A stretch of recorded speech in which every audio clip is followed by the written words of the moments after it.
Right now, there are no undefeated UFC champions, and all of them have had at least one loss up until this point in their MMA careers as a whole. So this is how every UFC champion has lost. But before we get into that, we're Punch Talk and are bringing you guys daily combat sports videos, so if you enjoy the content, be sure to leave a like and subscribe to help support the channel. So starting off, we're going to be going from flyweight all the way up to heavyweight, and of course the current flyweight champion is Alexandre Pantoja, who currently has a record of 29-5, with that very first loss coming from his third MMA fight. Of course, an early on fight, more of a learning experience, but other than that, in the regional scene, he lost his 9th fight. But then from there on tough, when he was on the season, he would get some very good wins against Moreno and as well KKF, and then would later on in the season lose to Hiromasa Okikubo, and then would have a 3-fight win streak in the UFC before taking his first loss in the promotion against Dustin Ortiz, and then would string together another 3-fight winning streak until going up against one of the greatest flyweights of all time, Deiveson Figueiredo, in a very vicious, brutal fight in which he lost by decision. And then his last loss to date being against Askar Askarov, that one also by unanimous decision in 2020, and ever since he's just been dominating at flyweight with 3 title defenses. And moving on to the bantamweight champion of the UFC, Merab Dvalishvili, who actually lost his first and third ever MMA fights. Merab had a rough start to his MMA career, but those losses were by decision against Darren Mima and Ricky Bandejas, and Merab would go on to get a 6-fight win streak before finally entering the UFC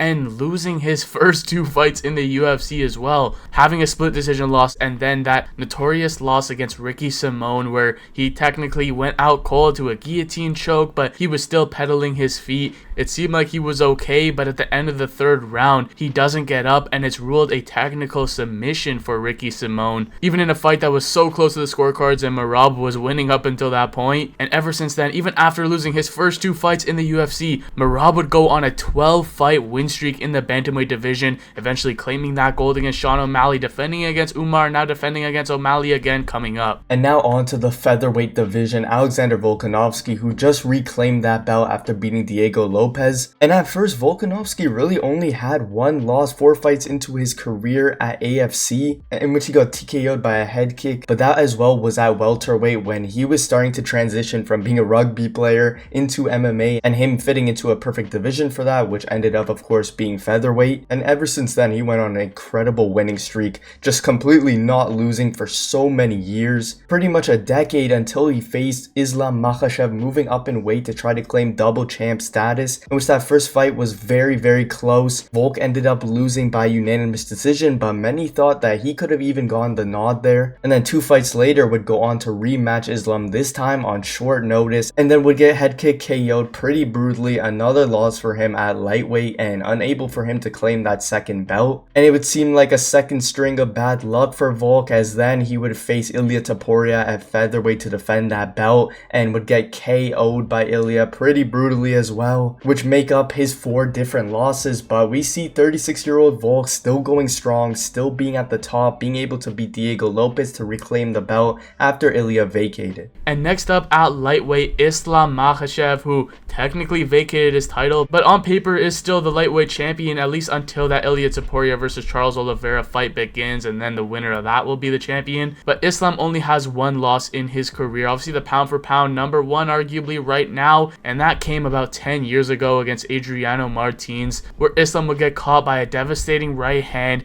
get put to the canvas, and just finished. So Islam Makhachev knocked out 2 fights into his UFC career all the way back in 2015, but since then would rally on an incredible win streak for himself, being undefeated ever since, claiming that lightweight title, defending it multiple times, becoming arguably the greatest lightweight of all time on a 15-fight win streak now vacating his title and moving up to welterweight. And moving on to welterweight, Jack Della Maddalena has just claimed that belt in an amazing performance where he showed his complete skill set against Belal Muhammad. But coming into his MMA career, Jack would be an interesting case, as he would lose his first 2 fights on the regional scene, both by stoppage stoppage, the first time by TKO and then the second time by submission, getting caught with a rear naked choke. But that would not deter him at all, as he would go on an incredible 18-fight win streak to finally claim the gold and be on top of the welterweight division, where he's now going to have the toughest test in his career, going up against technically still the current champion Islam Makhachev.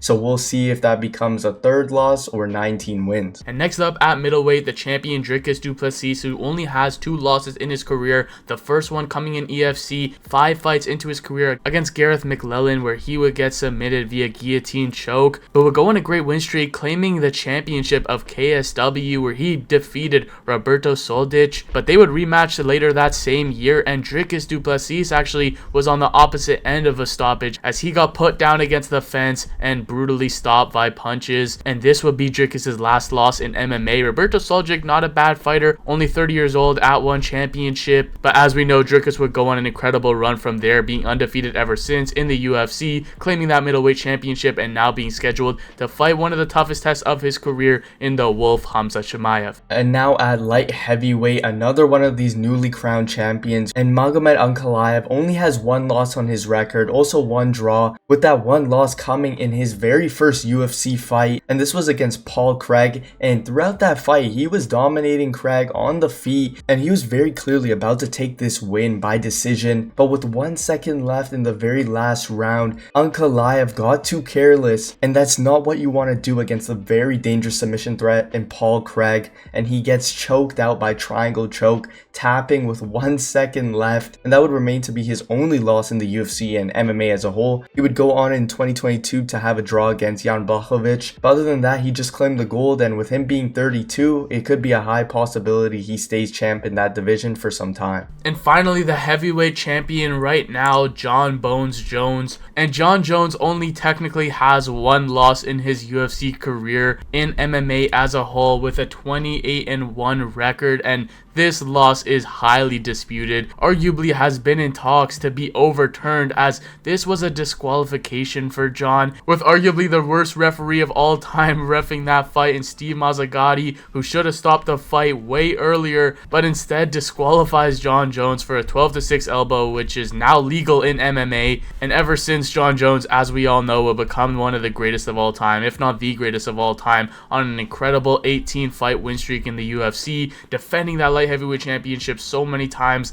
then claiming it at heavyweight, being the undisputed champion, defending against Stipe Miocic, even though that undisputed status is kind of in question with the interim champion looming. And just for fun, we're going to be talking about Tom Aspinall, who's not the undisputed champ, but many would say that he definitely should be, and he has 3 losses in his career, 2 of them coming in his 4th and 6th fight ever in his career. First one by submission, getting heel hooked. Definitely a lot of these cases are when the fighters are raw and not too experienced, but then the other one, funny enough, coming from DQ, illegal elbows, 12-6, just like Jon Jones, and he got DQ'd for that one, but then would go on to have a great win streak, finishing every single opponent until that Curtis Blades first fight, where he had a freak incident, getting technically TKO'd, but his knee gave out and he could not continue, but he would go on to avenge that loss with an interim defense and beating Curtis Blades by KO very quickly. But let us know down below your thoughts on some of these losses, and if you want to check out more MMA on the channel, be sure to click on the screen now, The Problem with Tom Aspinall.